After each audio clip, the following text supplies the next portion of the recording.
Welcome back, everyone, to LBS Responds To, episode number 66. So yes, welcome back to this week's episode of the Q&A series I do on my channel. Just pretty much every Wednesday or sometimes Thursday, I answer all of your guys' questions. Anything LEGO related, Star Wars related, personal life related, pretty much anything. Just leave your questions down below for next week if it's not answered in this video, and I will probably get to it. But yeah, let's get to it, guys. This one will be a little bit shorter of a video. I've got some things to kind of get done today, so I have to kind of film this, edit it, and make sure it's not too long, so it doesn't take up too much of my time. But yeah, let's start off, guys. First off, we have Zejul Smolder says, please pick my boy Cody up in the back. So let's go ahead and pick him up right here, guys. I'm pretty sure you guys can see this, but nonetheless, there we go. We have Cody right here. He is standing up for now. Again, who knows how long he'll last there, but he is standing up. So I do agree. He has been down for ages. But yeah, let's move on to the first question, guys. First off, guys, we have LBS says, what set would you recommend buying that is on shelves currently? So, if you guys have not seen some of my other videos, I definitely think I'm a big advocate of buying the ATST Raider right now. If you guys have the money to do so, I definitely recommend picking one up. I have a whole entire shorts on it that did pretty well. It's got like 7,000 views almost. If you guys have not seen that already, I'll probably link it down below if you guys want to go watch it. That pretty much gives my whole entire in detail kind of review as to why I think you guys should go pick one up. But nonetheless, I think at the end of the day, whether or not the Cara Dune minifigure goes up in value or does not, the set itself will. So at the end of the day, you're not going to lose any money on it if you pay 40 bucks for it, especially. The set itself is going to go up in value. Even if the minifigures, go down in value or stay the same, you're not going to be losing money on it. So I think for an investment purpose, I think the ATST Raider is definitely one I recommend picking up before it hops off the shelves, before it retires. But other than that, I definitely think, of course, the classic 501st Battle Pack, that's definitely one that I think is a great deal. I don't think there's anything wrong with it, especially if you guys get it for 24 bucks. Anything 20% off, I think, is great.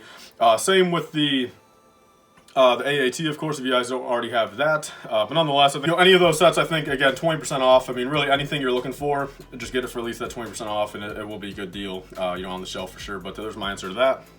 Next up, guys, we have a Brick Annex right there. He says, how do you see a return to normal from the pandemic affecting the LEGO YouTube community and LEGO in general? The hobby enjoyed a surge with people stuck inside, but will it grow or will it pretty much not grow? So, yeah, basically my answer to that is I feel like it's not going to affect the LEGO community all that much. I feel like at the end of the day, nothing's really going to change, especially when it comes from like LEGO YouTubers and stuff. Because at this point, pretty much for the past couple months and stuff, a lot of people have been going back to their, their 9-to-5 jobs. They have been going back to school, even if it's not in person and stuff, like the Zoom meetings and stuff like that, like the Google Hangout calls and stuff, like all the online classes are still happening. So it's like, to one extent, you can't say, okay, everyone's still locked up at their house. So like at the end of the day, like, you might be having more free time itself, to actually build LEGO and go on YouTube and stuff and like, watch videos and like, of course, get more viewers to other people's channels and stuff. But I feel like once this all is officially over, I don't really think anything's really going to go down in the community. I think if anything, it might actually help, because hear me out. At this current point, like I said, there has been a pretty big stock issue the past like year or so. I've not noticed it all that much, but definitely on a few sets, they are kind of hard to come by, on shelves and stuff like that. Part of that, reason is probably LEGO. Some of their factories might have, shut down for a little bit. I know the Mexico one did, for a month or two there, halted some, progression on getting sets out. And on top of that, a lot more people are at their house, so that, they are buying more sets to begin with. Probably LEGO sales have probably gone up, at least 25% in the past like year or so, just because of people sitting around doing nothing. And, they want to build a LEGO set or something like that. So I feel like, honestly, there's going to be nothing but positive when it comes out of this. I feel like, again, we're going to be able to find LEGO sets easier. They're not going to be harder to find on, shelves like they have been. I feel like, LEGO's production will be back to normal. I feel like, at the end of the day, no one will really change anything that they have been doing. I feel like maybe a few YouTubers and stuff that don't do this full time might maybe take a little bit of a break, might not be able to do it every single day. But like I said, things have been relatively normal to the fact where, people still, if they have a job, they have been working. If they have school, they have been, needing to go to school and kind of stuff like that and doing their schoolwork. So I don't think there's going to be all that much of a difference. I think the worst thing, maybe for some of us, people that do this full time, YouTube and Bricklink wise, maybe the orders might slow down a little bit. Maybe the views might go down a little bit, just because people are back to a genuinely normal life and probably out and about throughout their day instead of just sitting at home. But I don't really see anything being too crazy different once all this is officially over, hopefully soon. Aside from people being able to go to LEGO conventions, which, of course, that's a positive. But there's my answer to that. Moving on, guys, to Brick Timmy. He says, what's the most you'll ever spend on a custom minifigure? So, let me just tell you, there's been some crazy stuff going around. I know you actually asked that question before this other one, but someone on Instagram was trying to sell a custom printed clone trooper of some sort. Had like marijuana like signs on it. I don't even know what it even was supposed to represent. Like Cypher had marijuana symbols on it, but he was trying to sell for $1,250. I mean, a lot of memes on that. Like I said, I posted my little bit on it on my story. Not trying to be too mean, but I just posted a little funny thing. I mean, instead of investing your stimulus check, just go ahead and buy this. Like, it was just kind of a funny thing. But my personal opinion, I think that's ridiculous. I think even official Lego minifigures, like, man, dude, I don't like. Again, I get the rarity, and they are official, like where, there's a mass market for them at that point. But something like a custom minifigure, you gotta think about it. At the end of the day, you might be the only person that actually likes that custom minifigure, that wants that. There's really no officialness to it, where it's like, if you pay $1,000 for a custom minifigure, there's probably only maybe like one other person in the world that ever would want to pay $1,000 for that minifigure. So like, even though you have a $1,000 minifigure, you're probably never gonna be able to get that money back. Like, at least like with some of this other stuff, like if you buy like a Darth Malgus minifigure for $80, you can more than likely go ahead and sell it that next day for $80. Like, you know what I'm saying there? Like, so I feel like my personal opinion on the most I'll ever spend on a custom minifigure, I mean, probably $50, man. If it's something I really like. I mean, the most I've paid so far is $42 shipped for that Fireside Padme, which, I mean, is a fair deal. I mean, she does go for a decent amount, like, on the aftermarket. Like, I could probably sell it for $50-$60 right now if I really want to, but probably $50, man. Like, until I start making the big dollars and stuff like that, like where, $100 is really nothing to me. Like, at this current point, $50 is probably my max, but... Next up, guys, we have ARC Trooper Broxy. He says, LBS responds, those sets behind you, are they sealed or boxed? If they are sealed, will you build them? So, yeah, so like I've said before, every set you guys see in my collection, every box you guys see in my entire room is sealed. There's no open boxes that I can see right now. I don't think there's a single open box anywhere. Every single set that you guys see in pictures or in videos are all 100% factory sealed, and that's kind of my thing. Like, there's no point of flexing an open box, in my opinion. Like, again, like if this box was open right here, like what is the point of showing you guys an open box? Like, at the end of the day, it's sealed, it's cooler, it definitely is really cool. Like I said, I mean, I don't mind having this set sealed. And to answer your question too, will you build them? No, I will not, man. Because like I said, I've said this before. Again, even though I bought this back when it was on shelves for clearance, like I bought this for probably $20-$25. Now it's worth, I don't know what this one exactly is worth, but at least probably 50, 60, if not 70 sealed. So it's like, why would I go ahead and open this up and ruin my value on it, that I've invested in over time, and not just go buy a used one and buy it for a cheaper price if I were to build it? Like, I don't know why people do that. Again, if you have the money, do whatever you want with it. But, again, something like this, though, why crack open a seal and just lose all your value right there? But there's my answer to that.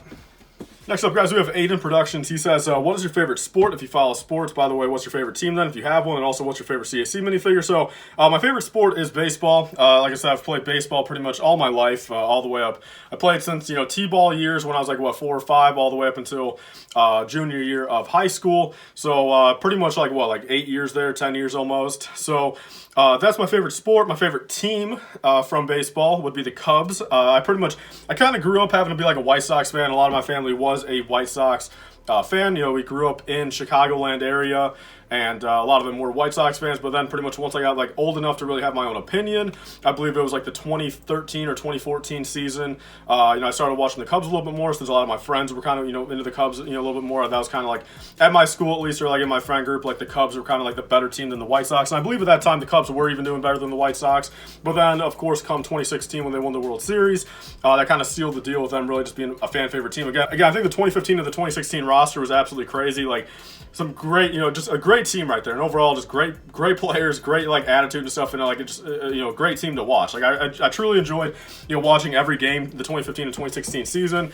Then come 2017, a lot of people started getting traded off and started leaving the team, retiring and stuff like that. So then ever since then, kind of been a downhill spiral. At this current point, actually the White Sox are the better team, but again, I'm not going to bandwagon and switch around. Like, I'll probably watch a couple Sox games, but at this current point, I'm still a Cubs fan. Like, if I had to choose a team right now, I'm still a Cubs fan. But I kind of got in a little bit before the bandwagon, but I'm also not going to bandwagon over the White Sox right now, since this year they got all the potential to win the World Series. I mean, they got a pretty fire team this year. But there's your answer to that. Favorite CIC minifigure? That's tough, man. I do truthfully like their Captain Rex better than the Lego one, so I probably would have to say maybe the Captain Rex if I weren't to go like too crazy and like do all like the kind of the random ones. But yeah, Captain Rex right there.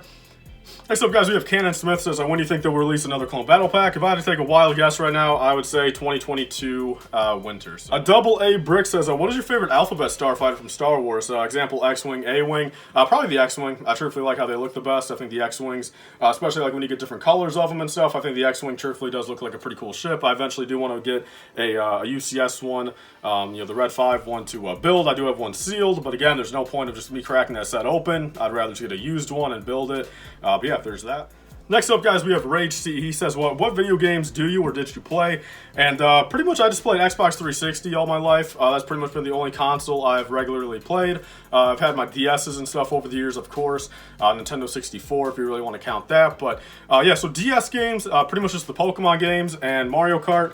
I believe the last Pokemon game I played when it was brand new was what, Black and White 2, I believe? Yeah, Black 2 and White 2, I believe. So that was like 2013 or 2014. And then Mario Kart on that. Then Xbox 360 wise, pretty much the only games I truthfully have played up until this day. All the Gears of War trilogy, or all the Gears of War games. I love those games. Both the Left 4 Dead games. Pretty much MW2 all the way up until Black Ops 2. Pretty much all those Call of Duties. And then that's basically that. Other than that, I really have not played that many other games. Like, of course, like I played a little bit of Minecraft back in the day. But nonetheless, that was pretty much it. Like, truthfully, like that's where I spent all my hours on, made all my online friends from. And yeah, I mean, nonetheless, again, Xbox 360, man, those were some memories, dude. Like, those were insane. But we got to SW Bricks Figs. He says, great video as per. What's your favorite and least favorite content to make? So the videos you look forward to the most and the least. So probably my most favorite is probably any of these kind of discussion videos. So like these LBS Responds To, I like doing these. And truthfully, any of those other ones where I'm standing here kind of just talking about a topic and, kind of giving my full insight on it, my full opinion. I do really like those. Truthfully, I like editing them. I like making them. I like, obviously talking about it and kind of giving my opinion. So those are probably my favorite. And then least favorite, that's tough, man. I don't really have a least favorite, I say offhand. Like maybe doing like reviews and stuff, since I don't have like a perfect review setup yet. Like I like doing the reviews, I like doing the concepts of them, but for how they give me a return on my channel and just kind of the setup I don't have yet, I feel like that's probably my least favorite to have to do. Although I do like actually doing them if I had a better setup, but there's that. So yes, guys, I know there's quite a few other ones right here, but I know I already went over my time limit. I'm pretty sure I'm probably well over 10 minutes right now, and I wanted to keep this under 10 minutes. But leave your question down below for next week. Again, like I said, I try to get to all these, but when there are 30, 40, 50 different questions, I truthfully can't. Although next week, who knows, if I have free time, I might actually do like a 25, 30 minute, LBS Response To. Who knows? That actually might be pretty fun. So leave your question down below for next week. Thank you guys all for watching. Please like, comment, and subscribe. Stay tuned for us. See you guys later. Bye, guys. Stay safe.